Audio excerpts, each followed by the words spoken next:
method put me more in the driver's seat of like being able to assess somebody's movement patterns, see where they have blurry maps in their body, and then how I can create clearer maps for them in joint mechanics. And when you look at like the human anatomy, like your big movements are coming from joints. If your joints don't have intelligence, if you don't know how to protract and retract your scapulas, if you don't understand how to move your thoracic spine in flexion and extension, there are going to be huge deficits in your output when you're exercising. How do you integrate the new learnings that you've had with Aldoa into then, your TRX suspension training? Like the beauty of the paradox of the strap is it's unstable and stable at the same time. So because of that, you do wake up a lot of proprioceptors in the shoulders and in the spine and in the scapulas and in the ankle. Like we talk about like how much balance is required for a suspended lunge.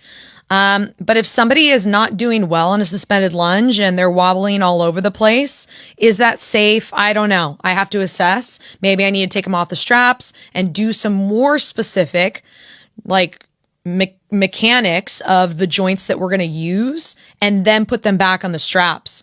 And so sometimes when I do some proprioceptive work before I put them on the straps, it cleans up their TRX exercise and it makes them that much better. Is there any, I suppose, go-to tests that you do with every client at the start of a session or when they first come on board? Or do you look at them, hyper-personalised and, for example, as you mentioned, right, let's see how you go on with a row or suspended lunge based on your area of expertise? Does it depend on the client?